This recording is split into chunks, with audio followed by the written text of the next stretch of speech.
Yan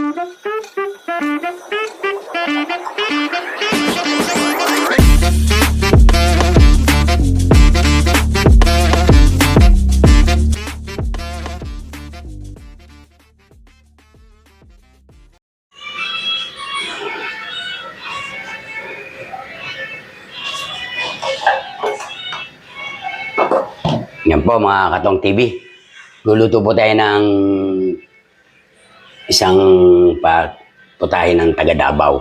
Yung parang nilaga lang siya. No? May luya, as merong sibuyas, kamatis. Tapos kung may tanlad, mas maganda. Yun lang. Luya lang. Ito po yung sinalang ko yung hugas bigas ng pangalawa. Po, dadagdagan ko na ng konti. Medyo kulang yan. Yan. Ito po ay napakadaling lutuin, mga Katong TV. Sabi ko sa inyo. Napakadaling lutuin. Yun. Po, mga Katong TV. Tingin po ba ako? Yan. Tingin po yung lulutuin ko ulit. Paborito ng mga kagaya kong may edad.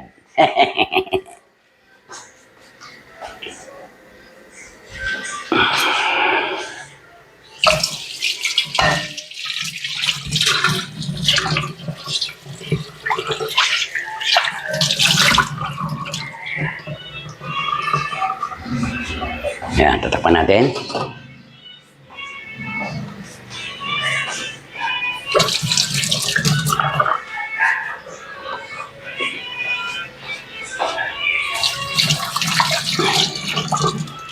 Basta niyo po, sandali lang po yan.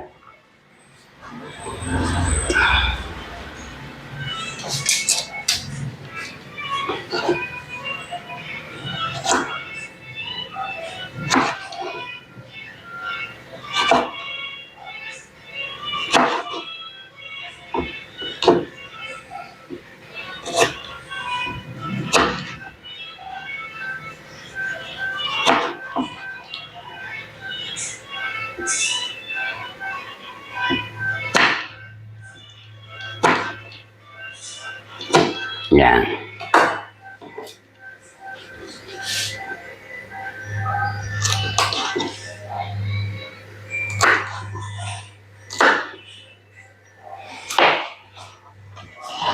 Ito po yung mga sangkap niya, mga Katong TV. Lalagyan natin. Ayan, sili, luya, sibuyas, tsaka yung kamatis. Ayan. Yan po.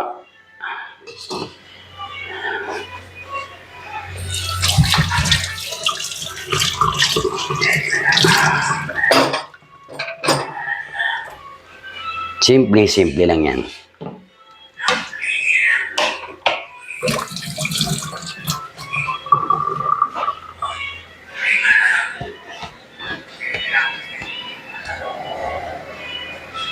Mas maganda po kung meron tayong tanlad.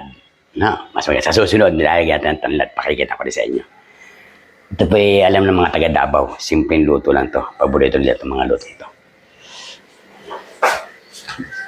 Ito na po yung malunggay ko. Ayan o. Ganon karami kasi sa amin maraming malunggay. Ayan o. Dami. Ito magpapasarap po dyan. Inahingi lang natin. Tapos, masustansya pa. Po, isipin yung talapia lang. Saka yan lang. Pero, napakasarap po. Maniwala kayo sa akin.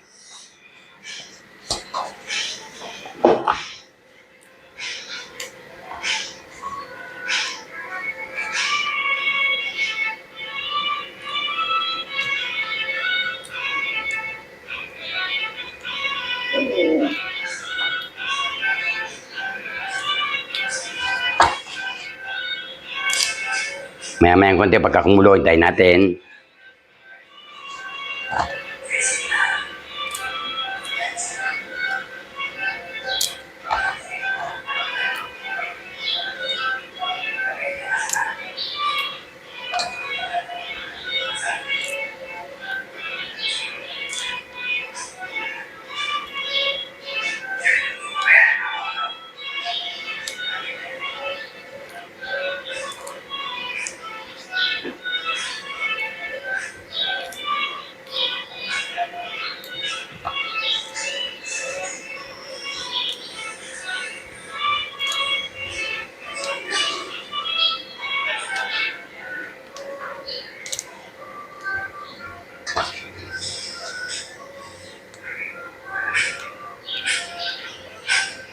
Ibang pinakukulang po natin ay medyo na ano-ano ko pa yung malunggay niya. Yan. Dahil nga mas maganda, mas bawas-bawas natin ng konti yung tangkay. Dahil ito yan. Ito lang medyo matrabaho dito. Yan.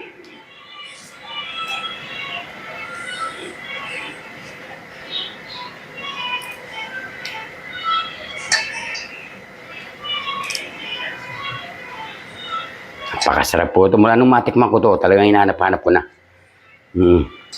Mga taga Davao ay alam na alam to. Lutong Davao po.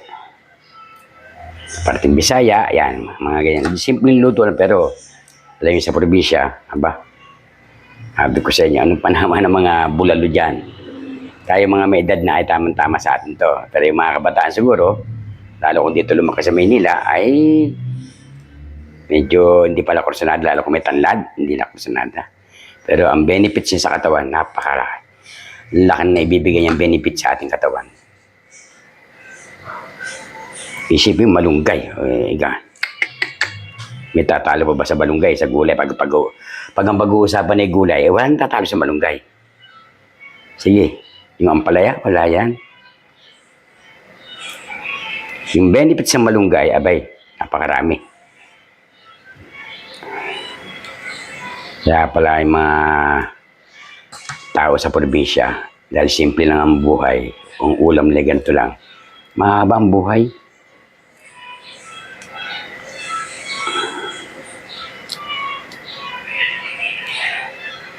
Pagka nakakuha ng malunggay, iba'y lalagyan lang ng konti, ayos na uli. Ang sarap na ng kain. Ito lang pala ang sekreto. Yan. Medyo binabas-bawas habang naglintay tayo ng pakulo. Pakulo natin ng pakulo. Ayan, kumukulo na siya, mga Katong TV.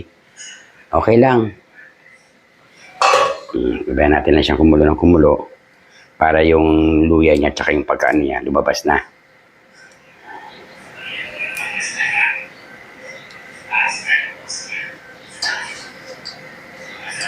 Ayan.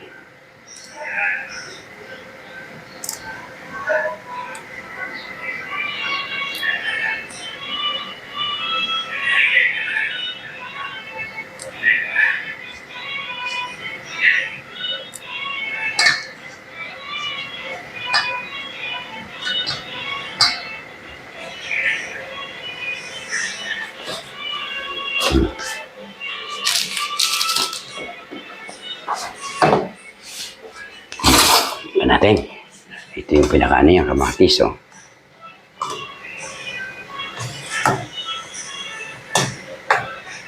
Yan.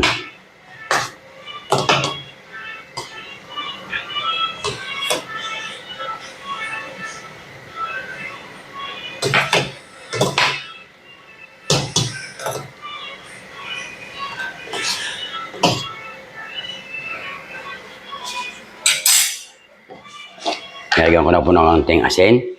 Yan.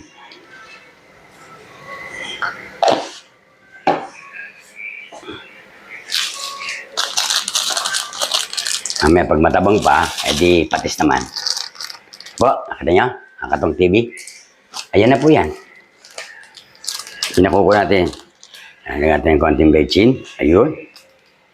Ayos na yun. Yan.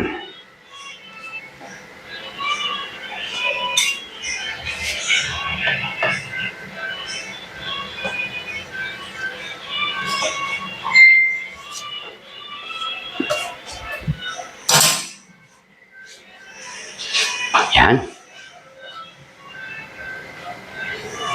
Amoy pa lang. Ikaw na nga ba, nakuha ko na eh.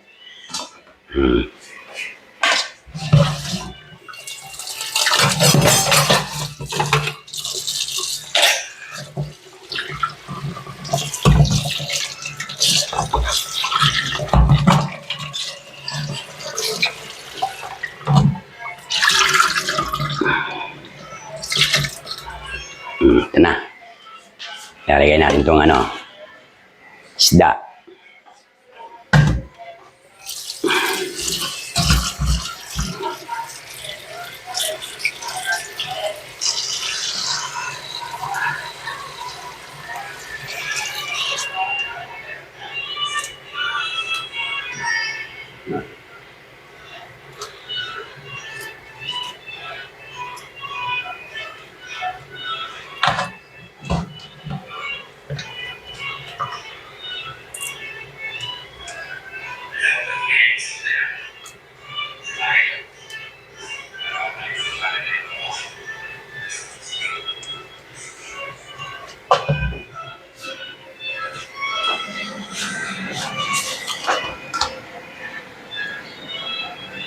Ganyan po. Malunggay, dami oh. Yan, naamoy ko na. Pwede natin ilagay isda. Po, ilagay ko na isda. Ayan oh. Tatlong ulo lang ang nilagay ko. Tatlong talapia binili ko. Ngayon, yung isang mga buntot ay doon naman sa Yan. Yan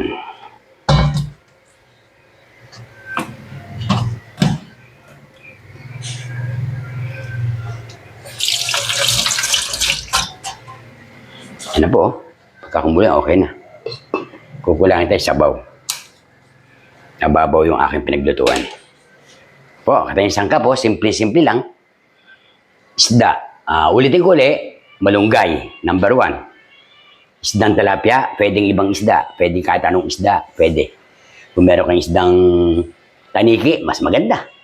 Diba? Kasi natikba ko talapia eh. Pero iba naman, yung matambakol na isda, pwede rin yun, bubo. Hindi tambakol matambakol na parang siya. Sarap din yun. Pwede rin siya. Kasi mula nung ako'y kumain sa kantin, tatanong, sarap ka ako. Luto po ng taga Davao yan. Luto po ng ganyan. Simple lang. Ang mahal, ang nagdadala talaga, yung luya, at saka yung malunggay. At saka yung, kung may tanlad, mas maganda. Kasi nung unang kain ko sa kanya, may tanlad. Yung pangalawang kain ko, walang tanlad. Sabi ko, ba't wala tayong tanlad? Hindi daw siya nakakuha ng tanlad. May kumukuha, hindi nakakuha ng tanlad. Sa susunod na luto ko, pakikita ko sa inyo, may tanlad naman. Ito, walang tanlad.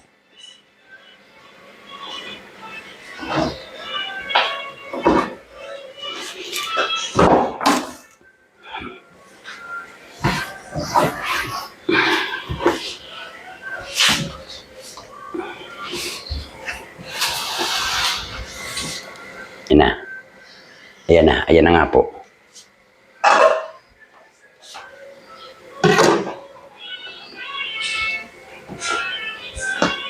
Gagayan po, luto na yung niya. Isda niya, madali. Ano yung mga isda, madali. Ilalagay natin tanlad. Ito na pa yung malunggay. Ito na. Malunggay. Ayan Yan po ang magdadala dyan ng sarap. Yan.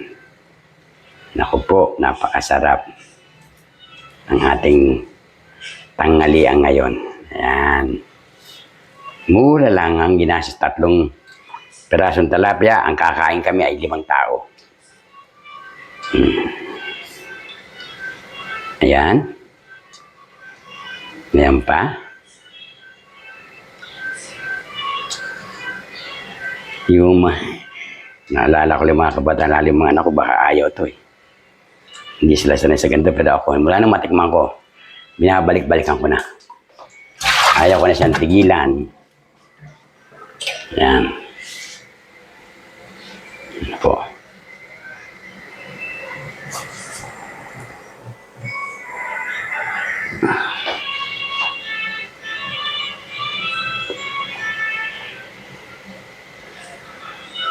Puno.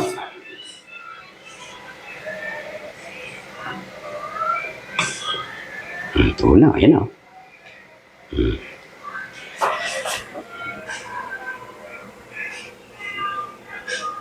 Hininahan ko na po eh.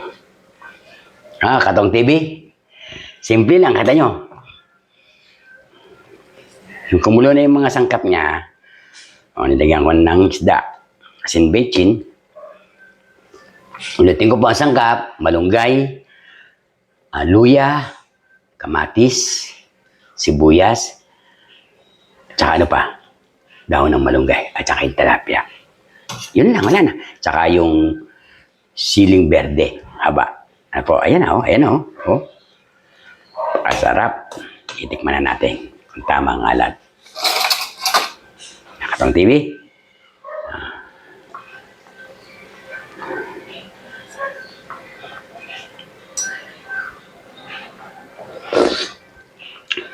Abang. Sa patis. Lagyan natin ng patis. Kanina nilagyan natin ng asin. Ngayon patis naman. Ayun. Nakadali na yata.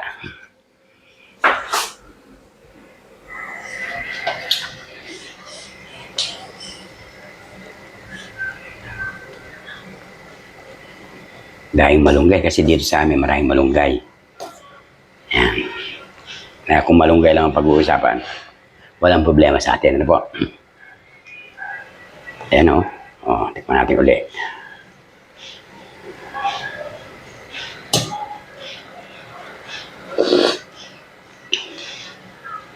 Ayos na.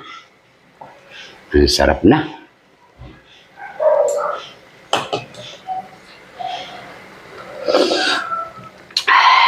Okay. Ang sarap. Tong TV. Pakasarap po. Ayan o. Luto ng Davao. Isdang nilaga na may malunggay. Ayos. Sabi.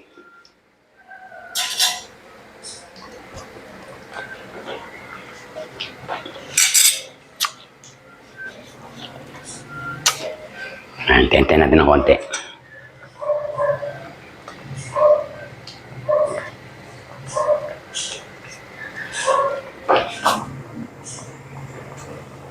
Yan.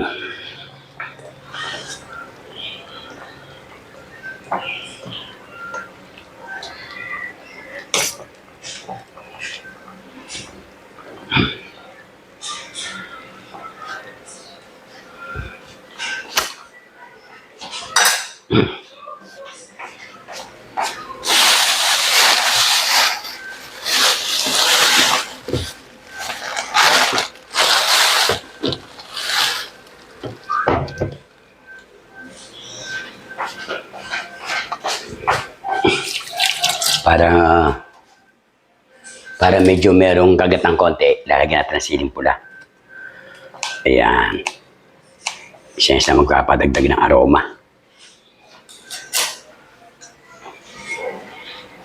Ayan.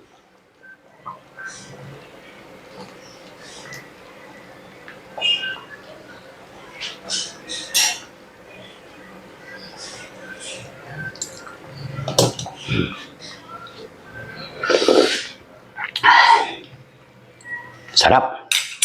Konti pa, konti pa. Konting-konti na lang. Okay.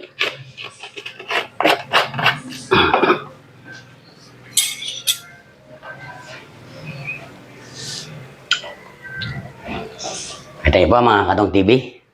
Luto na agad.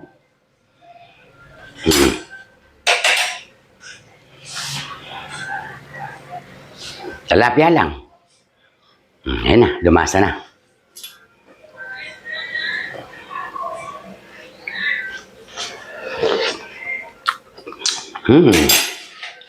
Suabe. Opo. Napakasarap pala, simple-simple lang. Luya, tsaka yung malunggay nagdala. Mga Katong TV. Sige po, don't forget, like, share, and subscribe. Tong TV. Yahoo!